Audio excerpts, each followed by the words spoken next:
کے نفع نقصان کے مالک نہیں عیسیٰ اور کی ماں آیا نا داڑ تھلے چھڑ دے عبادت نو اگر عیسیٰ اور ان کی ماں نفع نقصان کے نہیں ہے تو تواڈے بابے تے شاہی کوئی نہیں عیسیٰ کے جیسا ہے ہی کوئی نہیں تیرا بابا تے شاہی کوئی نہیں ہاں مریم کے جیسا ہے ہی کوئی نہیں تیری رابعہ بصری تے شاہی کوئی نہیں آیا آج آپ کو انہوں نے باباؤں کی صحبت سے دور کر دیا ہے اور یہ کہنے لگے بابا کوئی شے نہیں اللہ والے کوئی شے نہیں اور معاذ اللہ ثم معاذ اللہ ہمارے بزرگوں کو گالیاں دینے لگے اور کہنے لگے تیرے بزرگ تجھے مبارک ہیں اور تیرے بزرگ سے میرا کوئی تعلق نہیں ہے تو میں ایسے لوگوں کو بیان کرتا ہوں حضور بابا کہ تیری خامہ خیالی ہے تجھ سے محبت کرنے والے کتنے ہیں دنیا کے 4-5 لاکھ بس ارے میرے بزرگ وہ ہیں کہ جن سے خود اللہ قرآن نے محبت فرمایا کرتا ہے اور ان کے مقام اور مرتبے کو بلند فرمایا کرتا ہے ان کا مقام اور مرتبہ ہے علی جان آپ کے لیے اللہ نے فرمایا الا ان اولیاء اللہ لا خوف علیہم ولا هم يحزنون نہیں تمہارے لیے نہیں کہا ہے اللہ نے یہ آیت داتا علی ازویری کے لیے کہی ہے غوث اعظم کے لیے کہی ہے جنید بغدادی کے لیے کہی ہے سری سکتی کے لیے کہی ہے تو آج میرا بیٹا باباؤں کے در سے کیسے دور ہو رہا ہے اور میں زندہ ہوں میں حیات ہوں میری موجودگی میں میرا بیٹا اللہ والوں کا در چھوڑتا ہے اور میں اپنی آنکھوں پر پٹی باندھے بیٹھا رہا ہوں میں اپنے کانوں پر ہاتھ رکھ کے بیٹھا رہا ہوں اپنے منہ کو لگام دوں اور کہا میں نے کچھ نہیں بولنا ہے اس نے اپنے عقیدوں کو خراب کر لیا ہے وہ جب توحید کی بات کرتا ہے تو کہتا ہے کہ توحید ہوگی تو نبی کی تو گستاخی ہوگی میں کہا تو کس توحید کی بات کر رہے ہو خدا کی قسم ارے جب توحید ہوتی ہے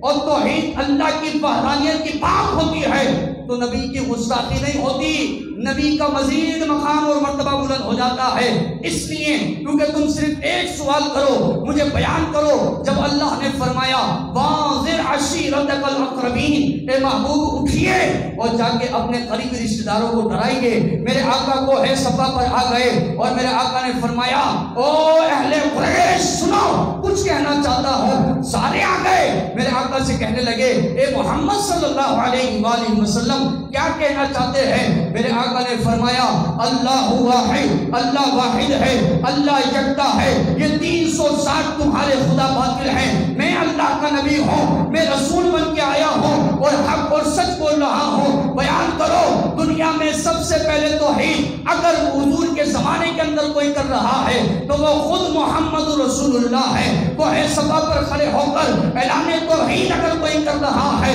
تو وہ خود محمد رسول اللہ ہے وہ ہے صفا پر کھڑے ہو کر اللہ کی وحدانیت کا کوئی پیغام دے رہا ہے تو وہ خود محمد رسول اللہ ہے وہ ہے صفا پر کھڑے ہو کر پتھر کے خداؤں کو باطل اگر کوئی کہہ رہا ہے تو وہ خود محمد رسول اللہ ہے وہ ہے صفا پر کھڑے ہو کر اللہ کو حق اور سچ کوئی کہہ رہا ہے تو وہ خود محمد رسول اللہ ہے تو سمجھ آ گیا اور جب توحید کی بات ہوتی ہے تو نبی کی گستاخی نہیں ہوتی بلکہ نبی کا شان بلند ہو جاتی ہے اس لیے کیونکہ ہمیں پتا چل گیا اللہ اپنے نبی سے اتنی محبت کرتا ہے کہ اپنی توحید کی گواہی بھی دلوا رہا ہے تو مصطفیٰ کی زبان سے دلوا رہا ہے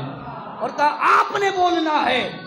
آپ نے بتانا ہے اور حضور اکرم صلی اللہ علیہ وآلہ وسلم کو اے صفا پر کھڑے ہو کر کیا اعلان کر رہے ہیں اللہ کی وحدانیت کا اعلان کر رہے ہیں اور بڑی کامن صورت مبارکہ علی جان کیسے انبیاء کی گستاخی ہو سکتی ہے میں کہا کیسے گستاخی ہو سکتی ہے آپ کا توحید کی بات ہوگی تو نبیوں کی گستاخی تو ہوگی میں کہا نہیں ہوتی حضور والا نبیوں کی شان بلند ہوتی ہے توحید کی آیت پڑھیں آپ قرآن سے بچہ یاد ہے قل هو اللہ احد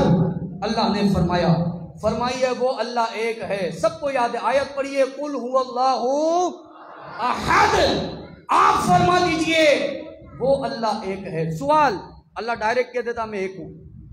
آج ڈائریکٹ کہتا میں ایک ہوں لیکن اللہ نے فرمایا قل اے محبوب آپ فرما دیجئے وہ اللہ ایک ہے تاکہ قیامت تک آنے والے جتنے بھی تیرے گستاخ ہیں انہیں پتا چل جائے رب اپنی وحدانیت کا اقرار بھی مصطفیٰ کی زبان سے کرواتا ہے قل آپ فرمائیے وہ اللہ ایک ہے میرا آقا نے فرمایا وہ اللہ ایک ہے اللہ نے حکم دیا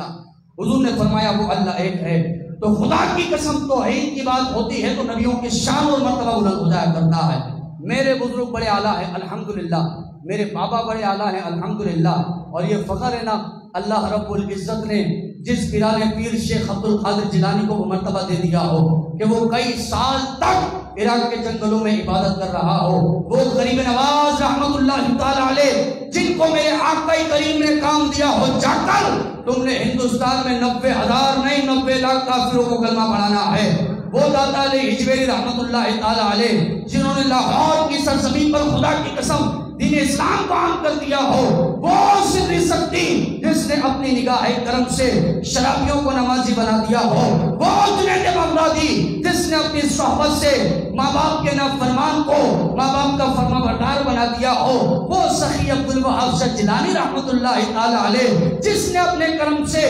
سارے حیدرآباد پر اپنی رحمتوں کی بارشوں کا نزول کر دیا ہو۔ تو خدا کی قسم میرا قیامت میں بھی فخر ہوگا، الہی میرا اس سے تعلق نہیں تھا جو میرے باباؤں کو بزرگوں کو گالی دیتا تھا، بلکہ میرا اس سے تعلق ہے جو باباؤں سے محبت کرنے والا تھا۔ اور آج میرا فخر ہے جن دوستوں کا ذکر تو نے قرآن میں کر دیا تھا اور بیان کر دیا تھا، جنہوں نے ان سے محبت کی ہے اس نے اللہ سے محبت کی ہے، جو ان کا ہو گیا ہے وہ اللہ کا ہو گیا ہے، جو ان سے دشمنی کرتا ہے وہ اللہ سے اعلان جنگ کرتا ہے۔ تو میرے رب تجھے جتنا سجدہ شکر ادا کرے کم ہے کہ تو نے ہمیں اللہ والوں کے دشمنوں میں نہیں بلکہ دوستوں کے اندر پیدا فرما دیا ہے۔